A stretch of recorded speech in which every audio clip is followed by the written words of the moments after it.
दो दो सवाल है मेरे।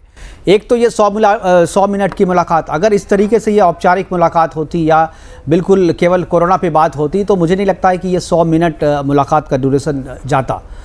दूसरी बात जो उद्धव ठाकरे खुद कह रहे हैं कि उन्होंने बहुत सारे मुद्दों पे बात की, वैक्सीनेशन और जो कोरोना महामारी के बीच में केंद्र से जो मदद है वो भी एक मुद्दा था, लेकिन केवल वही मुद्दा नहीं था, ये उद्धव ठाकरे भी बता रहे हैं। और एक चीज़ जो मराठा आरक्षण को लेकर के चल रही है, और मुझे लगता है कि महाराष्ट्र की आने वाली जो राजनीति है उसमें मराठा आरक्षण का जो मुद्दा है ये बड़ा महत्वपूर्ण है। और इससे पहले इस आरक्षण के मुद्दे को जो आगे बढ़ाया था तो शिवसेना और बीजेपी की सरकार ने ही बढ़ाया था। ये मुद्दा अब काफ़ी गर्म है और इस मुद्दे में सुप्रीम कोर्ट के डिसीजन आने के बाद, सुप्रीम कोर्ट ने जब से इसे खारिज किया है तो अब एकमात्र रास्ता जो है केंद्र ही बचता है। केंद्र के जरिए ही मराठा राजनीति जो है या मराठा आरक्षण जो है ये को आगे बढ़ाया जा सकता है। और जिस तरीके से उद्धव ठाकरे ने मराठा आरक्षण को लेकर के बात की है और केंद्र से सहयोग मांगा है, क्या आपको नहीं लगता है कि नए अध्याय की शुरुआत है? क्योंकि अगर करीब आते हैं उद्धव ठाकरे और बीजेपी अगर फिर से करीब आते हैं तो कहीं ना कहीं आपकी पार्टी को दूर जाना पड़ेगा।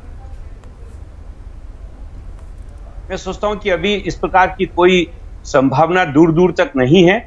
और निश्चित रूप से मराठा आरक्षण की बात जो कही जा रही है वो वाकई बेहद जरूरी है, क्योंकि जिस प्रकार से मराठाओं में जो एक अधिकार का संघर्ष एक लंबे समय से चल रहा है, उसके लिए अगर राज्य के मुख्यमंत्री और राज्य के वरिष्ठ मंत्री यदि प्रधानमंत्री से आके अपना विनय करते हैं तो ये एक बिल्कुल सही पहल है। क्योंकि अगर नागरिकों के लिए अगर हम बात नहीं करेंगे, अपने से जो मुखिया हैं, जो देश का जो संचालन कर रहे हैं, जिनके हाथ में आज व्यवस्था है, उनसे आके बात तो करना होगी। और आदरणीय प्रधानमंत्री जी ने बहुत ही गंभीरता पूर्वक सारे बिंदुओं पे सुना है। क्योंकि मेरी अभी चर्चा किसी से ऐसी नहीं हुई है, लेकिन जितना मीडिया के माध्यम से, जितना टेलीविजन के माध्यम से हम लोगों को पता लग रहा है, उसमें लगता है कि प्रधानमंत्री जी ने बहुत ही गंभीरता से इस डेलीगेशन को लिया है और सारी प्रस्तुति मंत्रियों ने की है, वरिष्ठ मंत्रियों ने की है। तो निश्चित रूप से प्रदेश के हितों के लिए एक गंभीर चर्चा हुई है। और इस बात को प्रेस कॉन्फ्रेंस में उद्धव जी ने कहा भी है कि हमारे जो व्यक्तिगत संबंध है वो अपनी जगह पर है, आज हमारे जो राजनीतिक संबंध है वो स्पष्ट है। सबों को मालूम है कि हम एक गठबंधन की सरकार चला रहे हैं जिसके मुखिया खुद उद्धव जी हैं।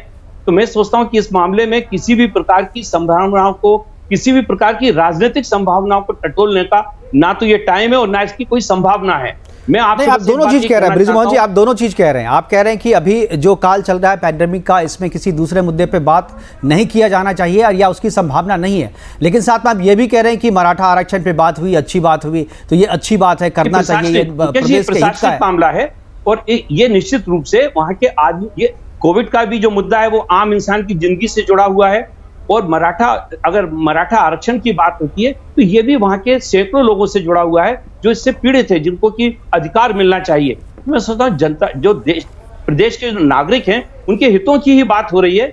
और निश्चित रूप से प्रधानमंत्री जी ने जो इतना समय दिया, इसके पीछे कारण भी शायद यही है कि प्रधानमंत्री जी विस्तृत चर्चा करना चाहते हैं। वो हर राज्य से जानना चाहते हैं कि आखिर इस कोविड के, इस महामारी से संघर्ष करने के लिए क्या रणनीति होनी चाहिए। सफलता के, आपने अगर किसी मुद्दे पे सफलता प्राप्त की है तो कैसे की है, उसको वो दूसरे प्रदेशों के मुख्यमंत्रियों को भी बताना चाहते हैं। तो ये गंभीर चर्चा थी और मैं सोचता हूँ इसको उस गंभीरता के साथ ही अपन सब लोगों को नहीं, ठीक है, लेकिन जो असल मुद्दा था, जो